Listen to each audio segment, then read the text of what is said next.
नमस्ते। जय धन्वंतरी। मैं वैद्य मेहुल भाई आचार्य, संचालक संस्कृति आर्य गुरुकुलम राजकोट। आज हम बहुत महत्वपूर्ण विषय के बारे में बात करने वाले हैं, जो भारत के स्वास्थ्य का फंडामेंटल है, भारत के स्वास्थ्य का पिलर है।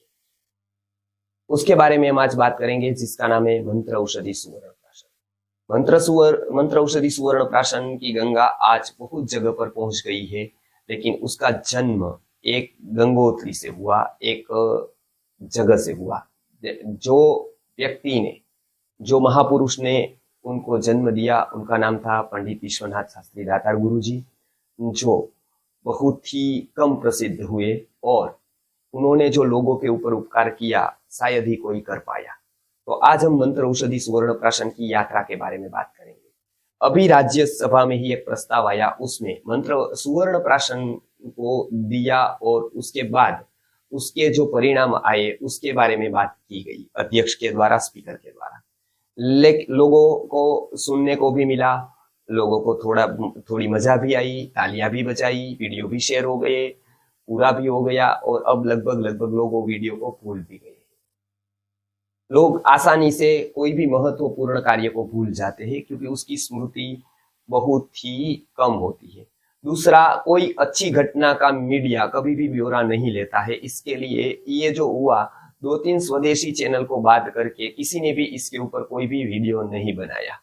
तो इसकी कोई हैमरिंग नहीं हुई, उसके बारे में किसी ने चर्चा नहीं की। केवल एक बार प्रस्ताव आया और पूरा का पूरा उन्होंने सुन लिया और सुनकर तालियां बजाई। लेकिन वहां तक जाने के लिए कितना प्रयत्न किसने किया, इसकी हिस्ट्री क्या है, वो तो लगभग कोई नहीं जान पाया। लेकिन मैं वो घटना का साक्षी रहा।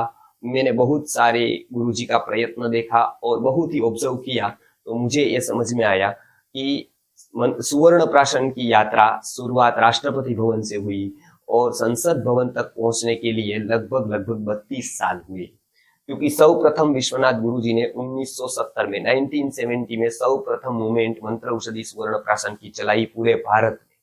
अनेक आदिवासी वनवासी क्षेत्रों में हमने सुवर्ण प्राशन दिया और उसके बहुत ही अच्छे परिणाम प्राप्त हुए।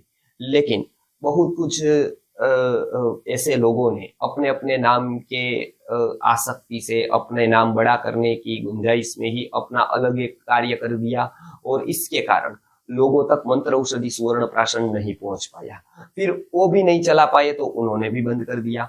फिर बीच में सरकार ने भी प्रयत्न किया, लगभग 10 से 12 बार सरकार ने कोई भी सुवर्ण प्राशन का कार्य शुरू किया, पुनः बंद कर दिया, पुनः शुरू किया। वो भी लगातार भारत में नहीं चला। ये बहुत ही बड़ा दुर्भाग्य हमारा है।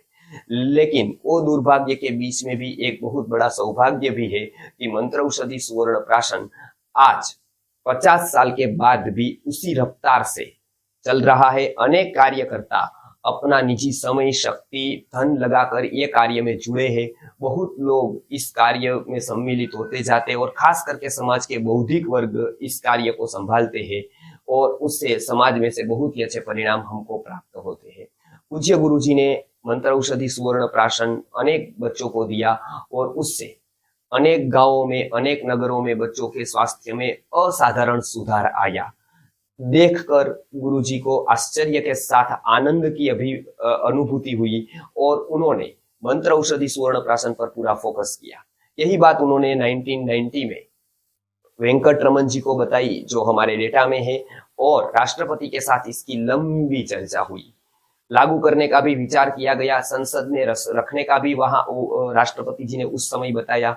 लेकिन हम देखते हैं कि बहुत अच्छे कार्य जो आगे नहीं बढ़ पाते हैं, उसके बहुत कारण होते हैं। लेकिन राष्ट्रपति भवन से दूरी तो ऐसे संसद भवन की 2 या 3 किलोमीटर की है, लेकिन वो 3 किलोमीटर जाने के लिए सुवर्ण प्राशन को 32 साल लगे। 1990 से लेकर 2000, 2010, 2020 और 2022 तक आज संसद भवन में सुवर्ण प्राशन की बात चली। तो कितनी धीमी गति से सुवर्ण प्राशन ने ये मंजिल तय की। 32 साल लगे 3 किलोमीटर की दूरी पार करने के लिए, राष्ट्रपति भवन से संसद भवन तक जाने के लिए। संसद भवन में ऐसे ही नहीं चला गया, इसके पीछे कोई प्रोसेस हुई थी जो जगत को पता नहीं है, समाज को पता नहीं है। इसके पीछे बहुत बड़ा तप पूज्य विश्वनाथ गुरु जी का है, जो सदैव स्मरण रखना चाहिए। आगे देखते हैं अब क्या।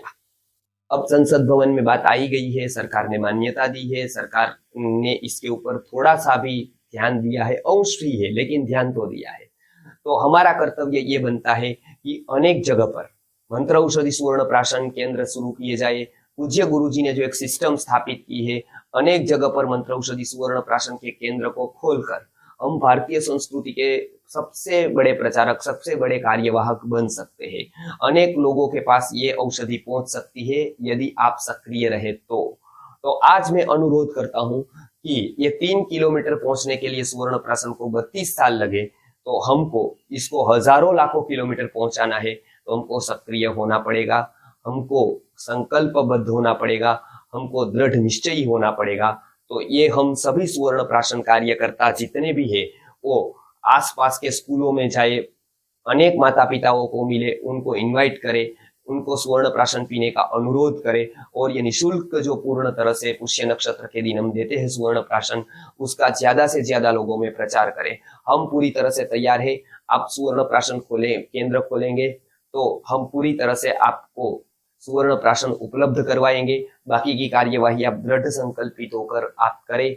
और प्रचार करने के लिए जब किसी कार्यकर्ता की जरूरत है तो गुजरात में, महाराष्ट्र में, नजदीकी क्षेत्रों में हमारे मंथन भाई है या और कार्यकर्ता है, वो आ पाएंगे, वो आएंगे और सुवर्ण प्राशन मूवमेंट के लिए हम कटिबद्ध होकर, एकजुट होकर यदि कार्य करेंगे, शुद्ध रूप से कार्य करेंगे, तो एक बहुत बड़ी उपलब्धि हम नजदीकी भविष्य में प्राप्त कर पाएंगे। तो आप भी यदि मंत्र औषधि सुवर्ण प्राशन का केंद्र खोलकर ये ऋषियों का काम, ये बहुत बड़े स्वास्थ्य की मूवमेंट चलाना चाहते हैं, गुरुजी हमेशा बताते थे ये इवेंट नहीं है, मूवमेंट है, ये हमेशा चलने वाली है। तो इसका हिस्सा बनकर आप भारत देश की, राष्ट्र की बहुत बड़ी सेवा कर सकते हैं। तो आप हमारा संपर्क कीजिए और मंत्र औषधि सुवर्ण प्राशन खोलकर आप समाज के बच्चों के स्वास्थ्य के संवाहक, संरक्षक बने, ये अभ्यर्थना के साथ भगवान धन्वंतरी से बाल स्वास्थ्य की कामना करते हुए हम आज की परिसमाप्ति करते हैं। नमस्कार, जय धन्वंतरी।